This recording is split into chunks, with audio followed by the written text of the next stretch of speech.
And good morning, everybody. Welcome to Chalk Talk. I am your host, Kim Davis. It is Tuesday. It is the last full day that Donald Trump will be the president of the United States. I just kind of had to start with that. That's good news. It's good news. So I'm going to start with some good news because that's all. It's always about mindset, right? Welcome to Chalk Talk. I am your host, Kim Davis, and we've got a lot to get to today. These are busy times, and I guess every week when I join you, we have a lot to get to. Or maybe that just means I got a lot to say, and I want to thank you all for being a part of listening to me say it, right? I appreciate you being a part of the show, being a part of the Chalk Talk tribe, if you will. It's a place where we have good conversations.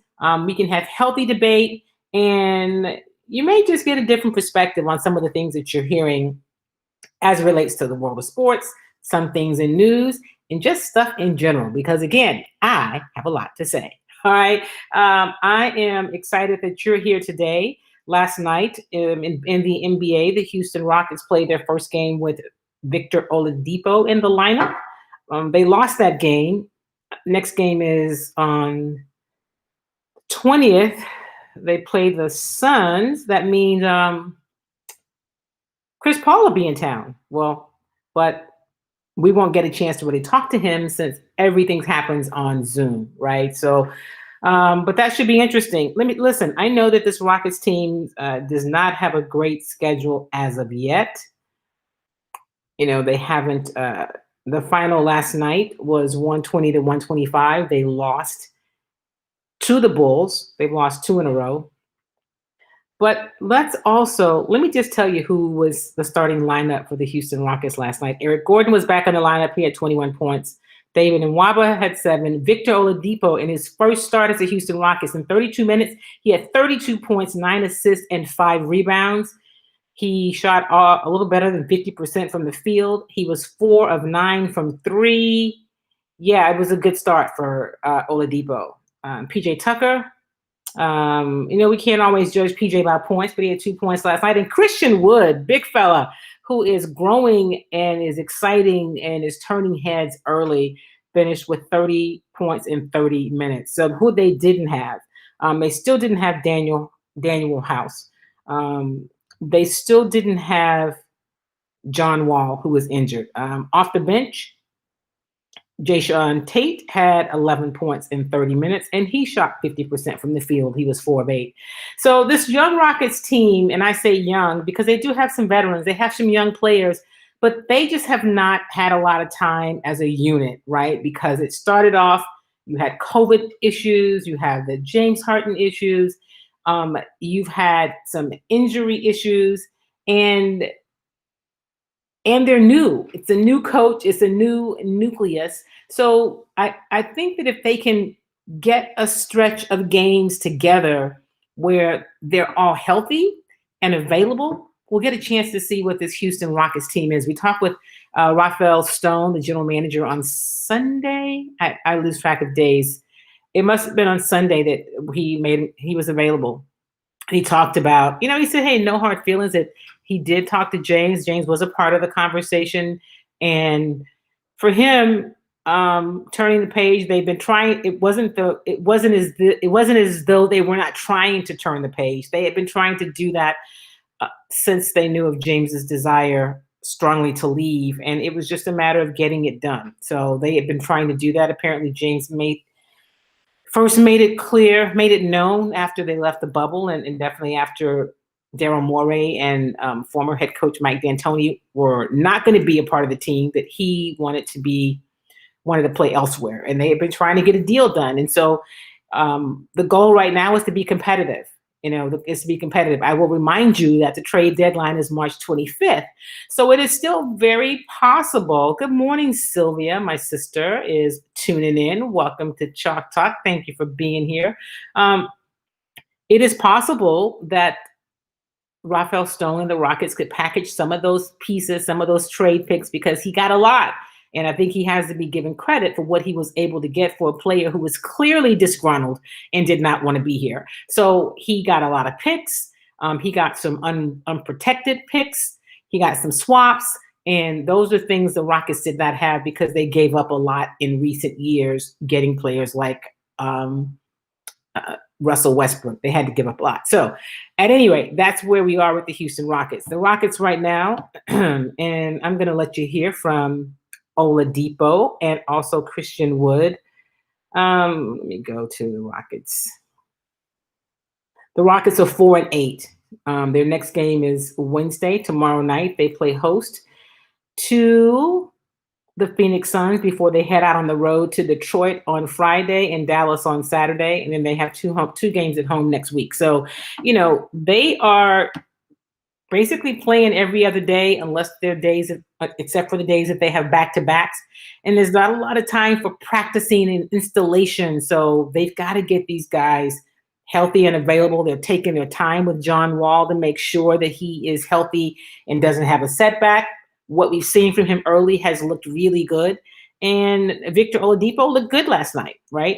He has a chip on his shoulder and has some things to say. So, in fact, let's hear from Victor Oladipo last night after his first game as a Houston Rocket. First question, Jonathan Fagan. How did you feel it went for first game and given so little time to sort of get used to new teammates, new system, et cetera? Our better days are ahead of us, definitely. Obviously, we just off the fly, we kind of just went out there and just kind of winged it a little bit, but not very much time to prep. But our better days are ahead. Everyone just stay patient, including us. But our better days are ahead. This is only the beginning. And, just little stuff like getting used to playing with the guys in their spots. And, we just got to be better defensively. And once we do that and we really click, we can be really special. I truly believe that. So we just got to keep getting better.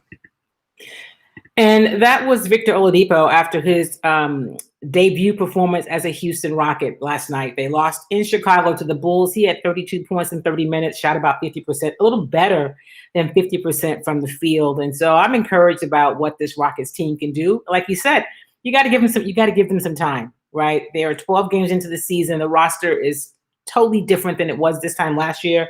And of course, you lose the face of the franchise. And you got to start over. You've got a new coach. You've got a new general manager. It's going to take them a minute, but I'm encouraged. And the key is to be competitive and play hard. And we all know it has a lot to do with defense. Christian Wood is a player who has come into this organization and has made you sit back and say, hey, he's got a bright future. And so how do you not like so far what you see from Christian Wood? This is Christian Wood after last night's game and his first time playing as a Houston Rocket with Victor Oladipo. First question, Jonathan Fagan. Hi, Christian. Vic was just in there talking about what he has seen potential for this team. He even used some of the same descriptions you have quite a few times this year. How difficult is it to sort of, on one hand, you see the possibilities, but the season keeps moving and you guys have to kind of keep starting over and working together to build on that. I mean, that's the tough part. Is that our lineups have changed a bunch of times this season. Guys have been injured, and we really haven't had our full team yet. To Vic, he looked great today. I think with me and him in pick and rolls would be amazing. I felt like he was getting into a groove a little bit, and this first game, I felt like we did great. I just think as a team, we have to get better defensively. And that's pretty much what you hear, right? You had to. They've got to get better defensively. I mean, that's the key. They've got to get better defensively. And I think they're working on it. And, on Sunday also, when we talked to Steven Silas, somebody asked him, Coach, how would you grade yourself in terms of how you've handled the beginning of this season or your performance as a head coach to this point? And he kind of chuckled and said, that's a good question. He said, well, I think I've done pretty well considering the under the circumstances. He said, but I think what I would give myself, if I had to give myself a grade, it would be an incomplete. I think that's a great question. That's a great point. It's incomplete. It's way too early to say, but he's right. I think he has handled the situation with the upheaval in the roster. And I don't even really want to talk about James Harden anymore. All the best to him. He's a Brooklyn Net now. And so this is the post-Harden era, but he did handle that situation, if you will. I thought he handled it as well as could be expected. So we're not going to talk a whole lot more about James Harden. Did he look good as a Net? Absolutely. We know he's talented. I think he will probably look good throughout the regular season. The key will be, I will decide for myself how it works in terms of how he performs in the playoffs in an elimination position. That's when it really matters. Okay, so like I said, the Rockets are 4-8. They play again at home tomorrow night against the Phoenix Sun, who are off to a good start. The Phoenix Sun record is 7-5. So in this early young season, a shortened season, there'll be 72 regular season games. We're 12 games in for both the Rockets and the Sun. So still a lot of basketball left to be played. All right, so we're going to shift gears now. We're going to talk a little bit about football because that is what is on everybody's mind, right? Not just because the championship games are this weekend where you have Aaron Rodgers and the Green Bay Packers playing Tom Brady and the Tampa Bay Buccaneers. And in the AFC, the question is, will Patrick Mahomes be out of concussion protocol and be able to play for the Chiefs as they take on Josh Allen and the Buffalo Bills? So those are the two of the big storylines this weekend in the NFL. But listen, we all know the biggest story in football is what's happening with the Houston Texans and Deshaun Watson, right? I tell you, it's really kind of sad. And I'm gonna let you listen to a couple pieces of tape. I thought that one of the things Mike Greenberg put something on Twitter the other day where he kind of broke down this Deshaun Watson situation, if you will. I liked it so much that I want to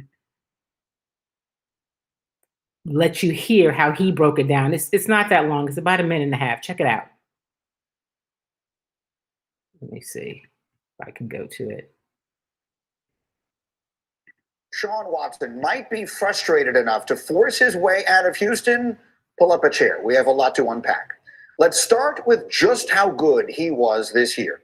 In the whole history of the sport, there are 4 quarterbacks who completed 70% of their passes at 8.5 yards per attempt over a full season. They are Joe Montana, Steve Young, and Drew Brees, who each did it once. And in all 3 of those seasons, their teams won the Super Bowl. Watson just became the 4th. His team went 4-12. How did that happen? Well, first of all, they couldn't run the ball at all. Their running backs had the fewest rushing yards in the entire league. And then their defense was unimaginably terrible. Over the 15 seasons that ESPN has been tracking defensive efficiency, this year's Texans were the 478th best defense out of 480. That is why franchise legend J.J. Watt apologized to his quarterback after the last game of the season. Remember, too, that this is a franchise that traded away DeAndre Hopkins, who was first-team All-Pro 3 straight seasons with Watson. He promptly went to Arizona and caught 115 balls this year. Now, the Texans have very little opportunity to add talent. They don't draft until the 3rd round this spring because they traded 2 1s and a 2 to Miami for Laramie Tunsil. And the franchise's other legend, Andre Johnson, is tweeting warnings at Deshaun. By the way, that was the first tweet Andre has had in 2 years that wasn't an ad for something. So, what happens now? Frankly, whatever Deshaun wants. Because his team may not have listened when he suggested coaching candidates, but if he really does demand a trade, that will be something they cannot ignore. Listen, I thought that was very well said. I thought he broke it down. And if we talk about Deshaun Watson and just the numbers that he had 33 touchdowns to 7 interceptions this year. He's a guy that showed up on a team that had way beyond having any chance of advancing in the playoffs. He's also a guy who played, even though he was taking a pounding because he didn't get great protection early. He was sacked a lot. He was hurried. He was hit. He never quit. And not only did he not quit, he went to the mat every single time. So Deshaun Watson, as a talent, as a competitor, as a leader in that locker room, there's no question that's who he is. Yesterday, there was all this talk about a protest or a march, if you will, in front of the Texans, in front of the NRG Stadium in support of Deshaun Watson. He came out on Twitter and said, listen, I appreciate your support, but I'm asking you not to do that just because it's not safe. We're in the middle of a pandemic. I'm paraphrasing, but this is basically what he said. We're in a pandemic and it's just not, because of safety and health protocols. I appreciate your support. I mean, I'm honored or flattered by your support, something along those lines. Please don't do it. That, my friends, is leadership. So what exactly is the problem? And so for those of you at home who think, man, they paid him a lot of money, he ought to be glad. Well, it's more than just getting paid a lot of money. I think it's about the relationship and it's about trust. It's not as though Deshaun Watson felt as though he should make the call on who the next general manager would be. He actually may be okay with Nick Caserio. I think it is about the process, and it is about Cal McNair, the owner of the organization, reaching out to Deshaun and saying, hey, Deshaun, let's chat. Here's what I want to do. I want to, we've got to hire a GM and a coach, and I want to make sure you're in the loop. I want to be in communication with you about it. I want to know your thoughts. Blase, blase, blase, boom. Okay, great. I want to help any way that I can. Here are my thoughts about a head coach, right? And we know his thoughts about the head coach because he had talked about that. Then there's a hiring of Nick Caserio. And oh, by the way, Deshaun Watson found out online, on ESPN, maybe on Twitter. So you call me and said, I want you to be a part of this. I'm going to keep you in the loop. And then you don't do that. And here's the other thing. It's not even an elephant in the room anymore. It is widely reported. It's not even a secret, the thoughts, the feelings that people in the organization have about Jack Easterby. I keep saying, what does he do? What does he do? Okay. So he is a guy who ascended through the ranks after starting as an intern and a chaplain and becoming a culture coach to the VP of football operations and interim general manager. How is that possible? How does that happen? Clearly, Cal McNair is enthralled with Jack Easterby. He trusts him. And above all else, he has decided Jack Easterby is his guy, even though the entire locker room seems to be revolting against this man. I just, for the life of me, can't understand it. It almost seems like that if Cal wanted to make things better and make things right, I'm not sure that he does. The easy fix would be get rid of Jack Easterby and get me Eric Bieniemy. And then sit down honestly with Deshaun Watson and with Nick Caserio and help him understand how this organization is not going to continue to make the kinds of decisions and do the kinds of things it has done historically, from elevating a guy like Bill O'Brien in the first place, who was never qualified to be the general manager because he's too petty and it was too personal and he just didn't know enough because he made awful decisions. Do you realize the Texans don't pick until the third round? Why? Because they gave up 2 first-round picks to Larry Tunsil. Not one, but 2. And also a second. So, and then you didn't even get a first for DeAndre Hopkins. Okay, let me bring it down. There's no point in relitigating that. My point is the Texans have a history of not making great decisions, okay? Not making great decisions at all. And Deshaun Watson, although we have not heard from him, we've seen a couple of tweets here and there. There's talk that says pretty much the thought is that Deshaun Watson may have played his last game, taken his last snap as a Houston Texan. I say, if I'm Cal McNair, or maybe it's not Cal, maybe it's time for Janice McNair to step in. Mrs. McNair needs to step in and say, listen, teams are built around franchise quarterbacks. We've been looking for one. We have one. They are not easy to find. He's 25 years old. He's 25 years old. okay? And his future is bright. With the right surrounding team of talent in terms of personnel, in terms of coaching, this young man can lead you to multiple championships if you do the right things. If you can't do the right thing with Deshaun Watson, what on earth are you going to do with somebody else? You've got one of the best quarterbacks in the National Football League. Did you hear what Mike Greenberg said? What he did, three other quarterbacks have done. They all went on to win Super Bowls that year. Deshaun Watson played on a team that finished 4-12. They're not very good. The defense, in the 15 years they've been keeping this defensive statistics, the Texans defense this year ranked 478 out of 480 defenses. Just for if you're counting here, that's bad, right? That is really, really bad. So this organization has some work to do, but one of the biggest piece you need is a quarterback. That's what you need to build around. They have him. You cannot let Deshaun Watson leave the building. And of course, people are saying, I think he's done, because everybody that needs a quarterback wants him. And even some places that weren't really sure they needed a quarterback, they would love to have Deshaun Watson, right? Of course, the guys in New York are saying, let's get him. Let's make him a part of the Jets organization. It's horrible. It's horrible. So let me get to some of your comments. Wapperhead said, I'm definitely ready to hear all the goings on in H-Town also. It's simple. Lose Easterby and keep Watson, but the arrogance is just a microcosm of what we already know of our society. Your thoughts? So after your rocket talk, of course. So I thank you. First of all, Wapperhead, it's always good to see you. Thank you for being a part of Chalk Talk. I agree with you. I could not agree with you more. It is a microcosm, not just even of society, but of what this Houston Texans organization has been. So now what it does is it shines a spotlight on some of the historical blunders the organization has made.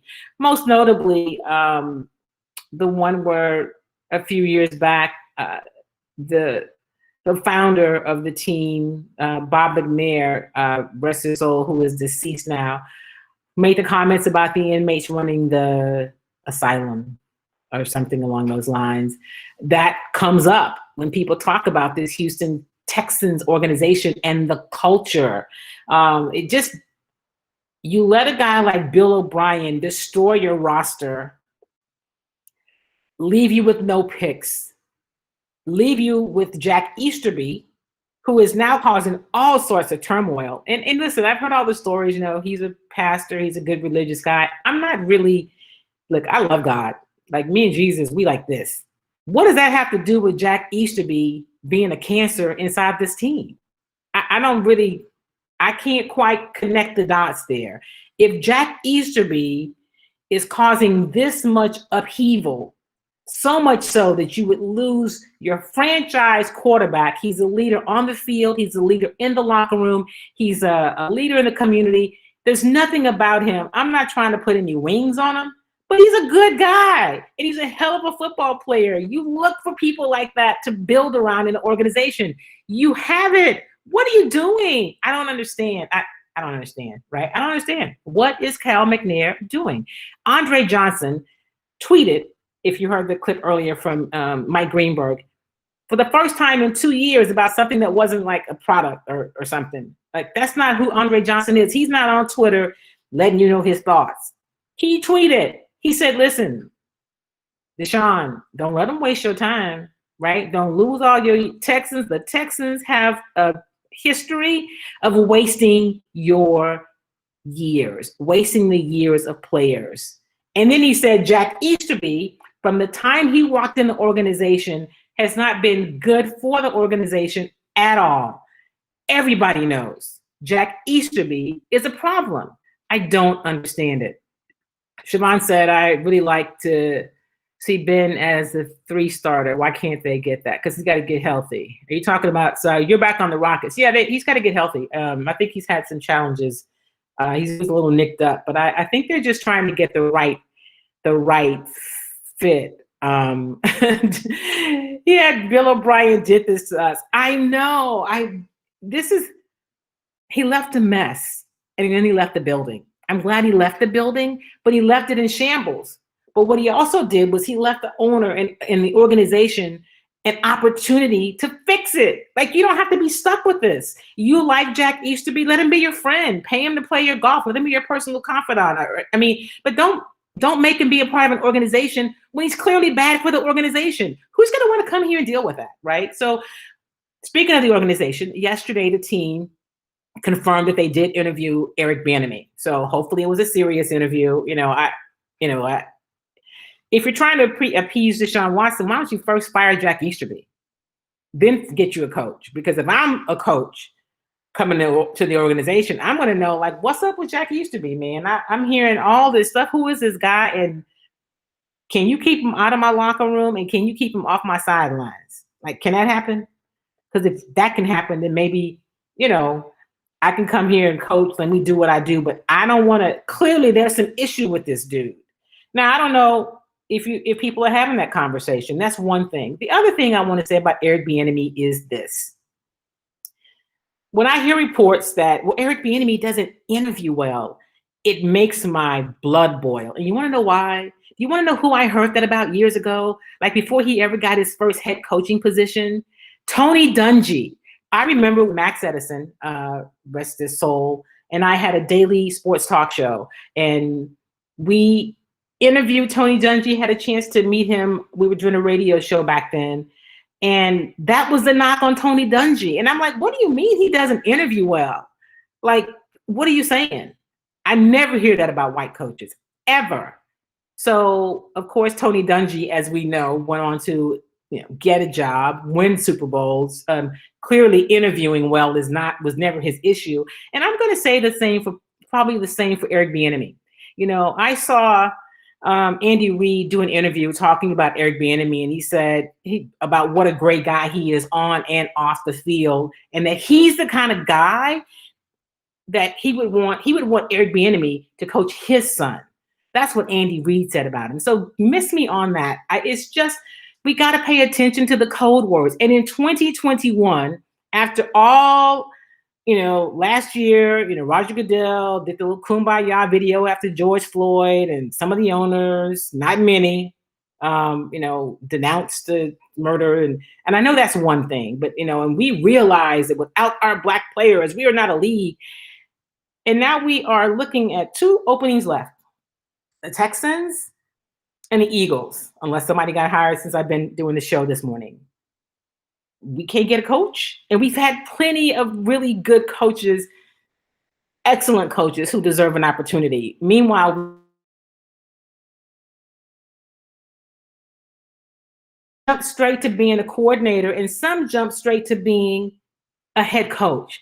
It's just insanity. And we got to call it what it is. Now, the Rooney Rule they've made just a joke out of it, right? Because you bring in players, you check the box. Those of you who keep interviewing Marvin Lewis and Jim Caldwell, really? Y'all serious? I mean, that's because they'll come in and let you check the box on them, I guess. I don't know, but I just think it's insulting. So there's a lot of work that has to be done. Sylvia says it's about respect. Absolutely. It is about respect. And the organization is not showing it to Deshaun Watson. They're not showing it to the fans, and they're not showing it to the other guys in the locker room, right? So this is what it says. I said this last year when they traded DeAndre Hopkins for peanuts, okay? It shows the other players, if you will trade the best player on your team, then anything is possible. Because for you, it's not really about winning. It's about something personal. So now here we are the next season. We thought, well, they could never do anything worse than trade DeAndre Hopkins, right? They couldn't be any more foolish than that. And here we are, less than a year later, talking about the possibility of Deshaun Watson not being a part of this organization. How is that possible? How did they find a way to top the foolishness that was trading DeAndre Hopkins? I can't even begin to understand it, right? Good morning, Jonathan Branch. Welcome. It is just unimaginable that this organization could be in this position. So, hey, Bobby Scott, welcome. Texas about the TV contracts, not about the building of a legacy. Yeah, well, they got the TV contracts, but why wouldn't you want to win a championship, right? Good morning, Carolyn. Welcome. Bobby says the Jets are trash. Yeah, the Jets are they are, but they've got the picks. They have the collateral, they have what it takes to pull a deal, make a deal, I guess, but do you trust these people to make a deal? And so let's just say who are you going to get? Who's going to be the quarterback of this team? I mean, you don't have any picks of the third round, right? You've got a franchise quarterback with a bright future ahead of him who just keeps getting better. Why would you start over? And you're right, Siobhan, all of these new coaching hires, none of them are Black. It's disappointing. And it's disrespectful because it's not about talent.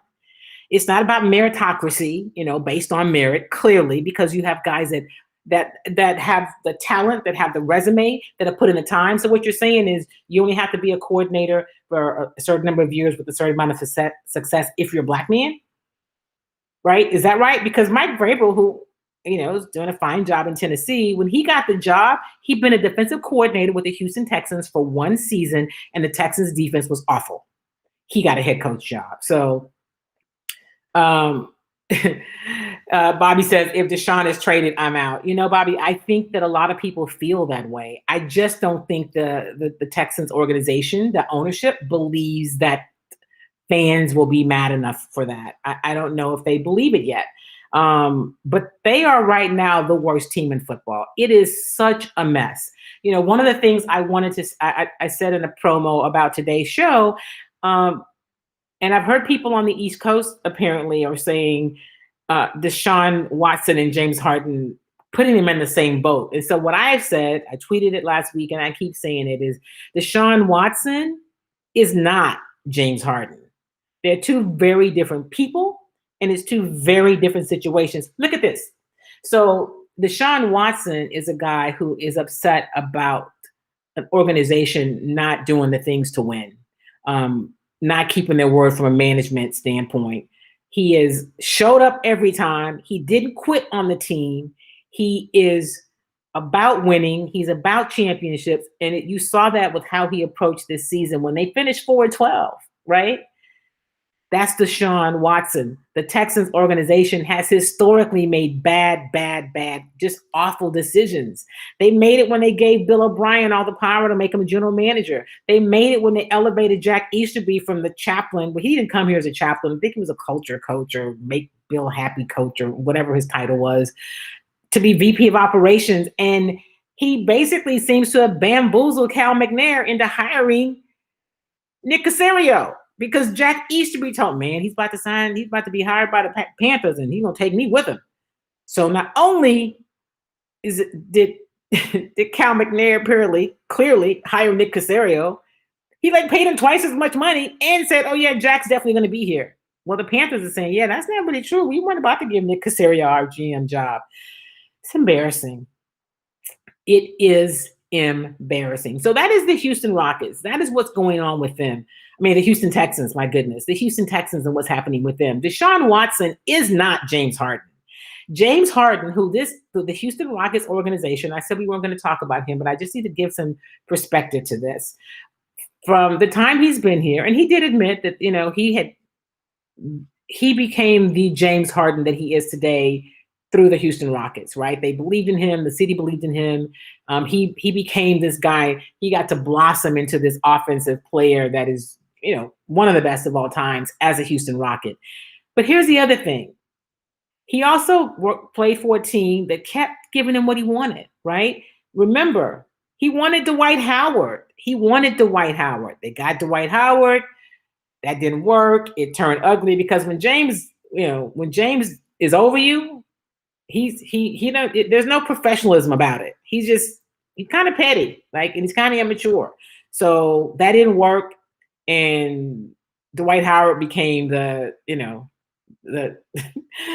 out on the outs. They got rid of Dwight Howard was no more. Kevin McHale, they started out for the season when they 11 games in and it didn't look really good. And James Harden wasn't a real big fan of Kevin McHale and Kevin McHale was out. Okay. So D'Antoni, they have Bickerstaff as the interim coach for the rest of that season. Next year, they go out and they hire Mike D'Antoni, offensive guy. Woohoo, James loves it, apparently. And then the next thing we know, James Harden wants to get Chris Paul, right? Let's get Chris Paul, because I think we're trying to build a championship. And remember, this is when Golden State, you're chasing Golden State in the West. How do you get closer to Golden State? So they make a deal. They trade for Chris Paul. They come in, they're singing Kumbaya. It's cool. Chris Paul is made James Harden, has written him into his State Farm commercials, right? Because that was Chris Paul's deal. And as you can see now that Chris Paul is gone, you don't see James Harden in State Farm commercials. That was Chris Paul's deal. Wrote James Harden in. That's how cool they were. James Harden, to me, had his best season with Chris Paul. I still don't believe James Harden would have been MVP without Chris Paul that year. I think Chris Paul's influence on him was very, very telling. And then the next season, things fell apart. He didn't like Chris Paul. Somebody had to go. It was Chris Paul, right? They trade Chris Paul to Oklahoma City, and we're going to bring in Russell Westbrook, a guy he played with before in OKC. I kept saying this was very, very different points in their careers. James Harden was the guy coming off the bench. And so now they've each won MVPs. They've each been the face of their organizations. But hey, listen, we grew up together. We boys, we grew up together. We both from LA. We from the hood, blah, blah, blah. We're going to be good together. We can be fine. It's not going to be a problem. Didn't work. You know why? Because James Harden is who James Harden is. I'm not saying, and first of all, Russell Westbrook wasn't the greatest fit for the Rockets organization. It was not. In terms of the style of play, let me be clear. I'm talking about the style of play. They were the team that jacked a bunch of threes, right? The philosophy is 3 points is worth more than 2, even though 2 points is worth more than 0. I never quite understood that. So they went and got Russell Westbrook. I'm mixing up their names, but we're talking about Westbrook, okay? He can't really shoot. That's not his thing. He's not a 3-point shooter. And so they started off, and it was a rocky start for him, and because that's just not what he did. And then he started doing what he does, being a slasher and going to the hole. And it was more, they had more success. It was better for them. They traded Clint Capella to create some spacing on the floor because it was so clogged up, right? So what do we do with these shooters, and what do we do? And plus you got James Hall, who's dribbling for 20, 11, 30 times before whatever he does, and it just stalls the offense, and it's tough to have a flow. So that didn't work. He wanted Russ gone. Russ was out. Well, if you knew you didn't want to be with the Rockets anyway, why do you care where Russ ended up? So Westbrook is traded to the Washington Wizards, and the Houston Rockets get John Wall. They both had some injury issues. John Wall looked good when he's been in the game. He's a little banged up right now.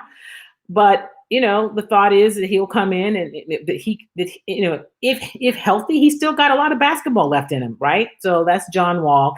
Christian Wood has been a pleasant addition to this organization so far. He's a big guy that can legitimately shoot the 3.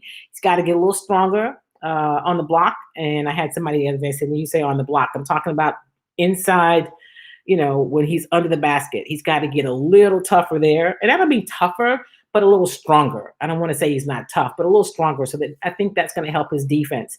And part of defense is really wanting to play defense. Part of being a good defender is just really wanting to be a good defender. I think he's going to do that. He talks about defense, and he seems like he's really coachable. One of the good things about this organization is these guys all seem to respect and like each other, and they seem to respect their head coach, Steve Silas. So there is hope for what they can do. How good can this Rockets team be? I think they'll be really competitive. I don't think you're going to be talking about them making a deep run into the playoffs with the current roster. I think it's just a matter of seeing what's it going to look like, right? What's the identity? They're going to play fast. They're going to play downhill. This is what Coach Silas told me on Sunday when we talked about the identity of this team. And while they are not there yet, because they're still getting to know each other, and you've got to get all the pieces together at one time. That's coming, right? I think that we got to be patient. And I also think that they've got to have some more time together and be healthy. And and compete together so they can get to know each other. You got to know where a guy is on the floor, where he wants the ball, all of that is timing and chemistry and communication. And I think those things are going to come. So it is the Rockets' future, is clearly, listen, you're not as good as you are without James Harden in the regular season. I'm just going to always throw that in, right? He is an incredible regular season player, and he's pretty good in the playoffs when you're not in an elimination game. He don't want that pressure. He don't want the pressure. And you've heard me say it before, how you do anything is how you do everything. And I think what we've seen from James Harden is that he just doesn't do everything. If you show up to camp and your main job is you're a basketball player. I mean, you have some other stuff going on, but you've made this is what you cut your teeth on it with your bread and butter. And you show up out of shape. You're basically saying, I don't give a darn. I don't care. I don't want to be here. I don't care. And he showed up that way when he finally got here. Then he broke, protocols. And then he looked like he quit on his team. Yeah, that's fine to muscle your way out of town, but that's not what champions are made of, right? One of the talks I do is about a championship mindset and the fact that how you do anything is how you do everything, and that is not a championship mindset. That is not the way that you gain respect. And yeah, people could say, well, I heard D Wade say, well, he has a right to go. Yeah, he's got a right to want out, but how you do anything is how you do everything. And he did that really, really poorly. And so when your back is against the wall, and when you are tight, we call it getting tight. It's 6-all in the third at Wimbledon. It's overtime, and you've got 25 seconds on the clock, and you got to make a first down on this play or the game is over. It's 6 seconds on the clock in the basketball game, and you've got to inbounds the ball, and you got to score 3 in order to tie it to go to overtime. In those crucial moments, that your character takes over, right? It's not your athleticism.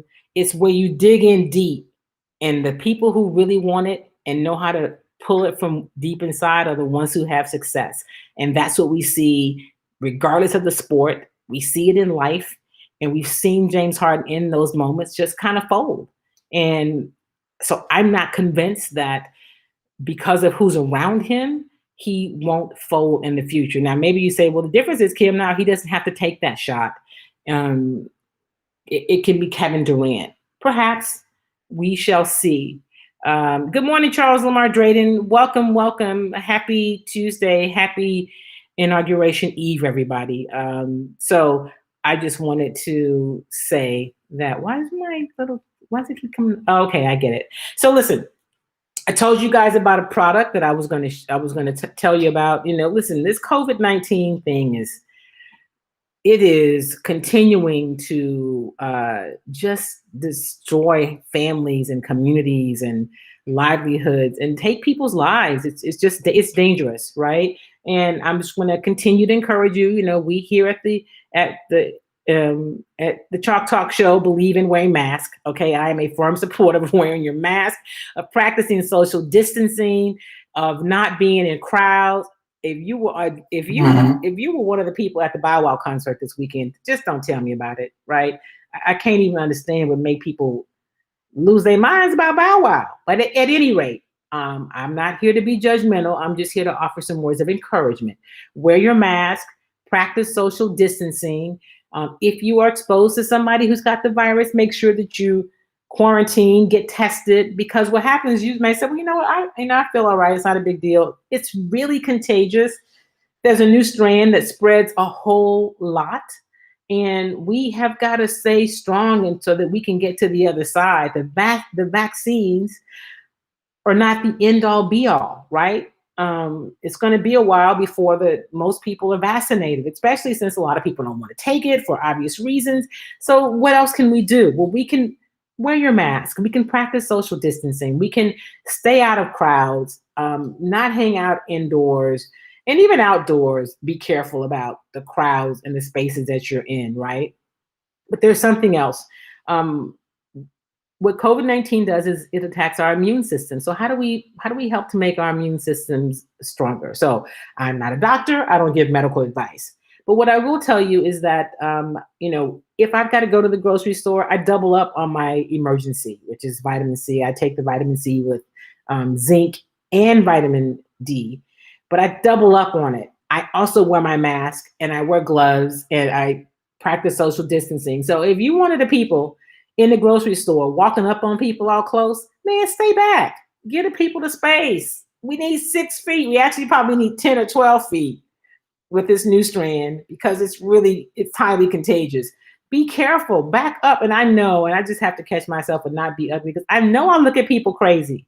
Like, what are you doing? Give me some space. I need my space, So that's one of the things. The other thing is you got to really, really stay hydrated. All right. Our diet is so important because that's where we get our nutrients. So make sure you're getting as many fresh fruit and vegetables in your diet as you can. I'm not telling you to become vegetarian or even to become vegan.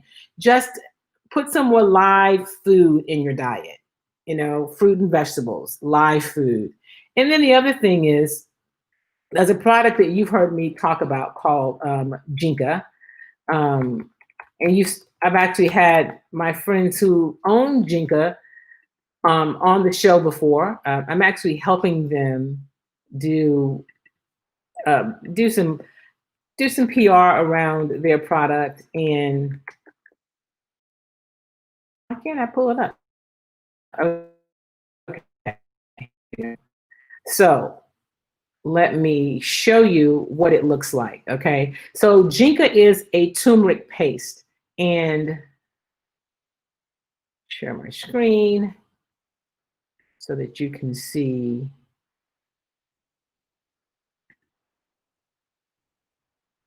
Nope, hang on. Why is it being difficult? Okay, there it is. All right, so I just love technology, right?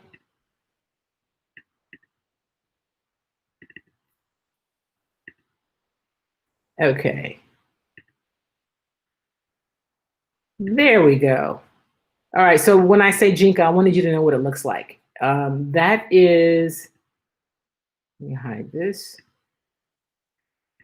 ilovejinka.com is the website, okay? So Jinka is a turmeric paste. It also comes in capsules, but it is, it reduces inflammation, it promotes heart and cell health, it lowers cholesterol, it helps with pain relief, and the healing power of turmeric has been well documented. So this product doesn't just have turmeric, because here's the thing that we also have to know: turmeric, it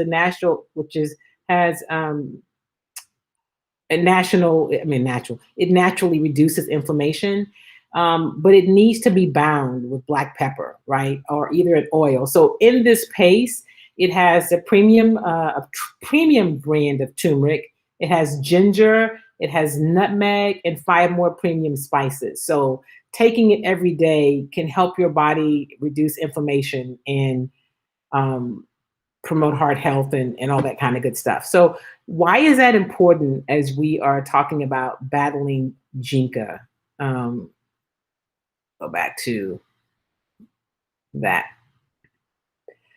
It is important because one of the things that COVID-19, why it's important to battle Jinka, how Jinka helps battle COVID-19.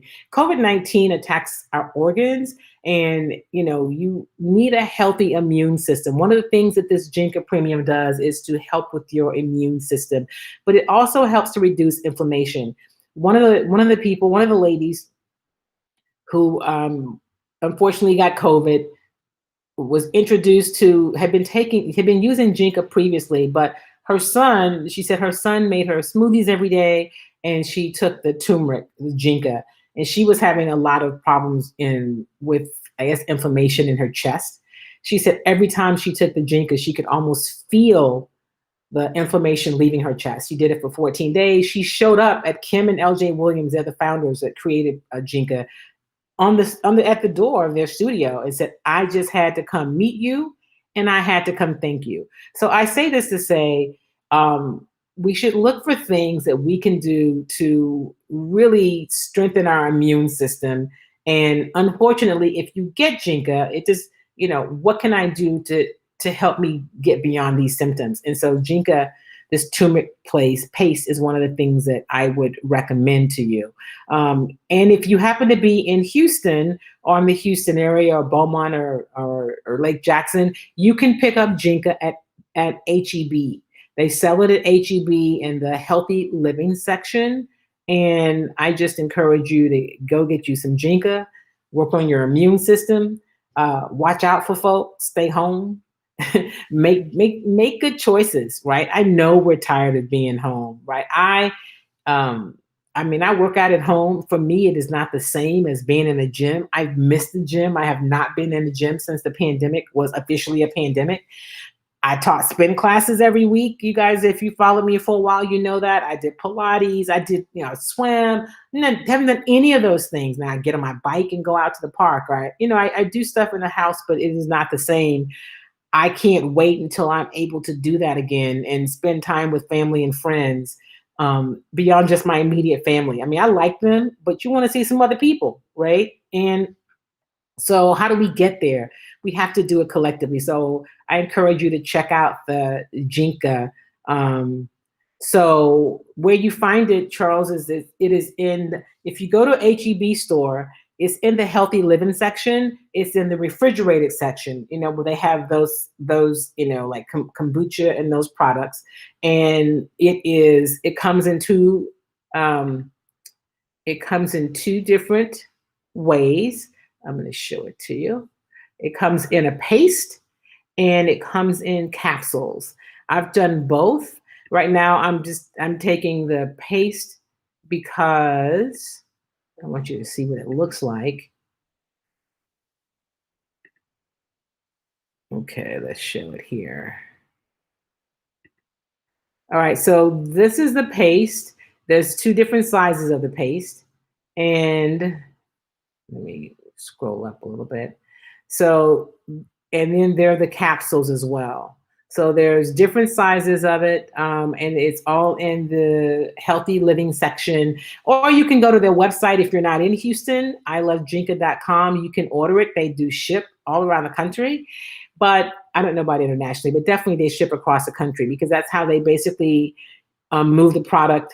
That was their main way of moving it before they got into HEB stores about 4 months ago. So that's what it looks like. It's a jar. And you can take it. I usually put it either in my coffee or I drink this dandelion tea. I put it in that, or sometimes I'll put it in apple juice, cold or hot.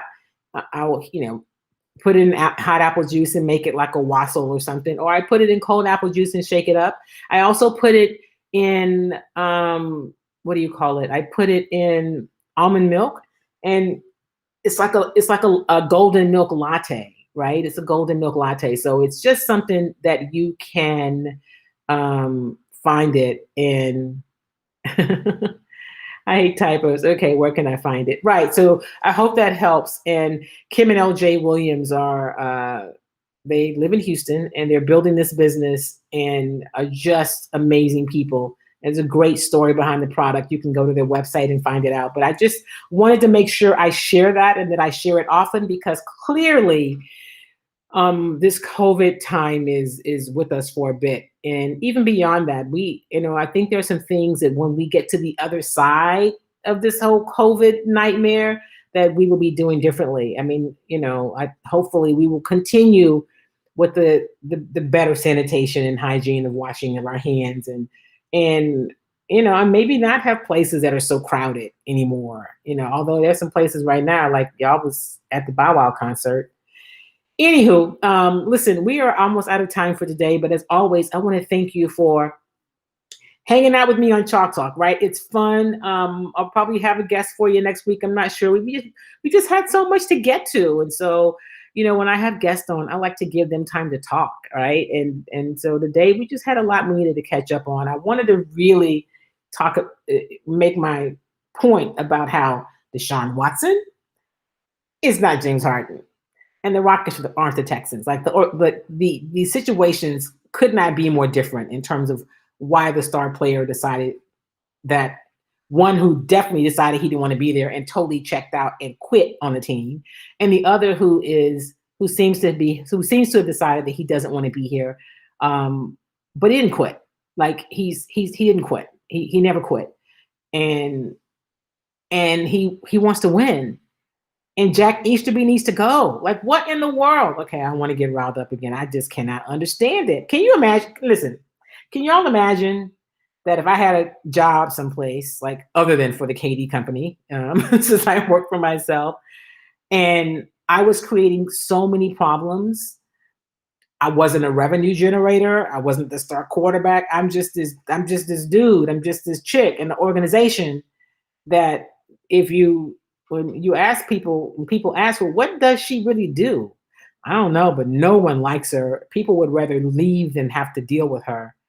That the owner of the organization would say, that's too bad. Kim, my friend, man. She's my friend. I'm keeping her. What in the world?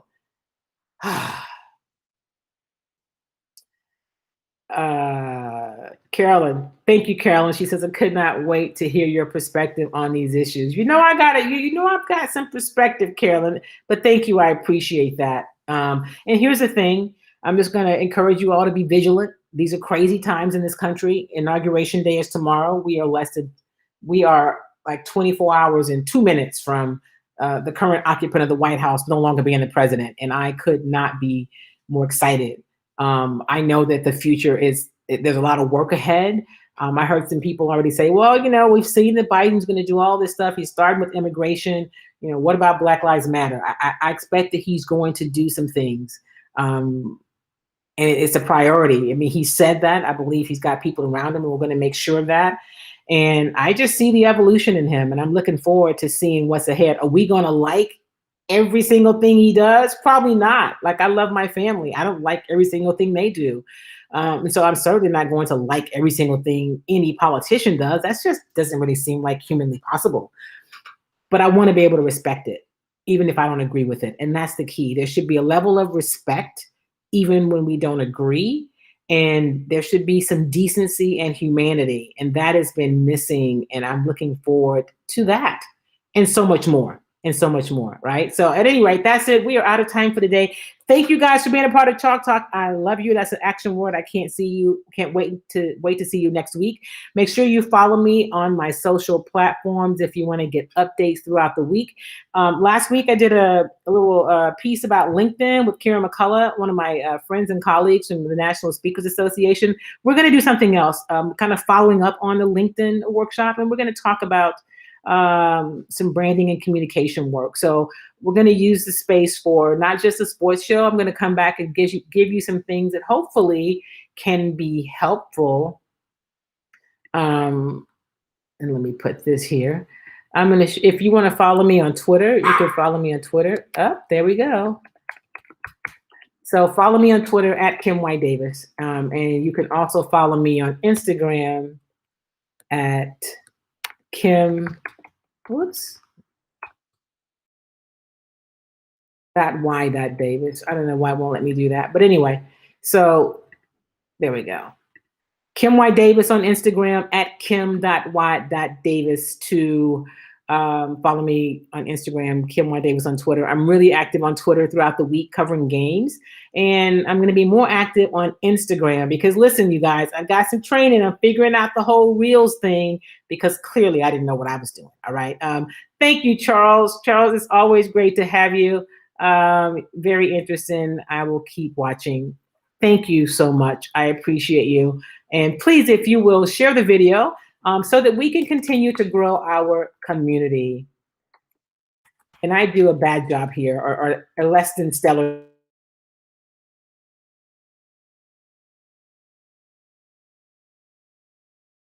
We can grow our audience and have more people be a part of the conversation. I look forward to you being a part of the conversation moving forward. And listen, if there's something that you'd like for me to talk about, let me hear from you. You know how to reach me here on Facebook and YouTube. You can email me. It's really simple. Kim@KimYDavis.com. I'm easy to find. Kim@KimYDavis.com. Let me hear from you. Let me know what's on your mind. And if there's some topics that you'd like for me to cover, I am so open to it. All right. In the meantime, make it a great week. Do something good for yourself and something good for somebody else. I'll see you next time, everybody. Thanks